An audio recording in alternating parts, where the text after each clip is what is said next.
Damage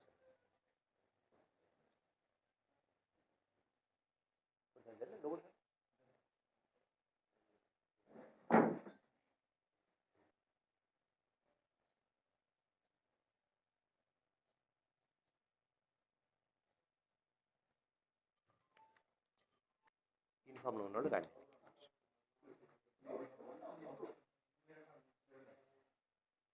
ఇలాంటి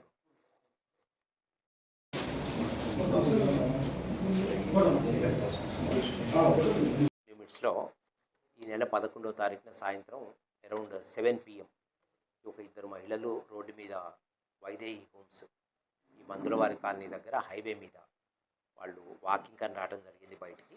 ఆ క్రమంలో ఒక అఫెండరు మాస్క్ వేసుకొని మంకీ క్యాప్ పెట్టుకొని హెడ్ క్యాప్ పెట్టుకొని ఒక అఫెండర్ ఒక బైక్ మీద వీళ్ళలో ఒక మహిళ దగ్గర ఒక చైన్ స్నాచింగ్ చేయడం జరిగింది. ఇది సో ఆ చీకటిగా ఉండటం ఆ ప్రాంతము, తర్వాత ఈ బండి మీద నెంబర్ మీద ఫోకస్ అది ఎక్కువగా పట్టడం వల్ల అప్పుడు మాకు ప్రస్తుతం ఎటువంటి క్లూ రాలేదు. ఆ కేసు క్రైమ్ నెంబర్ 167లో మిర్యాలగూడ 1 టౌన్లో మన ఆఫీసర్స్ రిజిస్టర్ చేసుకున్న తర్వాత మిర్యాలగూడ 1 టౌన్ ఇన్స్పెక్టర్ భూషణ్ రావు, ఎస్ఐ గారు శ్రీనివాస్ అండ్ వాళ్ళ సిబ్బంది లాస్ట్ గత 1 వీక్గా దీంట్లో కంటిన్యూస్గా వర్కౌట్ చేసి అటు ఇటుగా ఒక 4000 నెంబర్స్ని వెహికల్ నెంబర్స్ని దీంట్లో చెక్ చేసి, ఎందుకంటే ఈ వెహికల్ వాహనం అఫెండర్ వాడిన వాహనంలో కొన్ని నెంబర్లు అతను తుడిపేయటం జరిగింది. దానివల్ల అనేక నెంబర్లు చెక్ చేయాల్సి వచ్చింది. ఫైనల్గా మార్కాపురం జిల్లా త్రిపురాంతకం మండలంలో కోస్టాల్ అనే గ్రామానికి చెందినటువంటి ఈ గొట్టి ముక్కల వెంకటేశ్వర్లు ఎలియాస్ గిరి అనే అతన్ని మేము అరెస్ట్ చేయడం జరిగింది.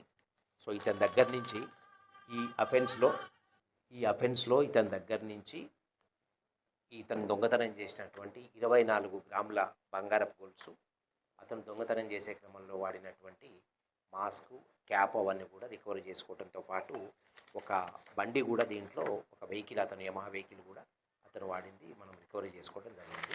సో ఈ క్రమంలో ఇతను గత 26 ఈ సంవత్సరము జనవరి నెలలో నకరికల్ పట్టణంలో క్రైమ్ నెంబరు 26/26 ఒక చైన్ స్నాచింగ్ అటెంప్ట్ చేయడం జరిగింది నిందితుడు. అదేవిధంగా 25వ సంవత్సరంలో జనవరి ఫిబ్రవరి మంత్స్లో ఎస్వి యూనివర్సిటీ పోలీస్ స్టేషను తిరుపతిలో ఒక చైన్ స్నాచింగ్ చేయడం జరిగింది. సో ఇతను ఇట్లా ఈ బైక్ మీద అనేక ప్రాంతాలకు వెళ్ళి ఇట్లా చైన్ స్నాచింగ్ ఎఫర్ట్స్ చేస్తూ ఉన్నారు కాబట్టి మన దగ్గర మొట్టమొదటిసారి ఇతన్ని పట్టుకోవటం, ఇతని దగ్గర నుంచి పూర్తి రికవరీ చేయడం జరిగింది. సో ఇతని మీద మేము ఒక సస్పెక్ట్ షీట్ ఓపెన్ చేసి ఇతని సొంత పోలీస్ స్టేషన్కి దీన్ని ట్రాన్స్ఫర్ చేయడం జరుగుతూ ఉంది. సో ఈ సందర్భంగా జిల్లా ఎస్పీ గారి ఆదేశాల మేరకు నేరం జరిగితే డెఫినెట్గా అయినంత వరకు పూర్తి స్థాయిలో ఎఫర్ట్ పెట్టి మేము దాన్ని ఖచ్చితంగా డిటెక్ట్ చేసే ప్రయత్నం చేస్తాం. దాంతోపాటుగా కొంచెం ఎవరైతే మహిళలు ఉదయం సాయంత్రం పూట వాకింగ్కి వస్తారో వాళ్ళు చుట్టుపక్కల పరిసర ప్రాంతాలు ఒకసారి చూసుకొని జాగ్రత్తగా ఉండాల్సింది. రెండవది, నేరం జరగడంతో ఎంత తొందరగా వీలుంటే అంత తొందరగా మాకు సమాచారం ఇచ్చినట్టయితే మాకు ఇమ్మీడియట్గా దానికి సంబంధించిన ప్రికాషన్స్ తీసుకోవడానికి వీలైతుంది. Thank you.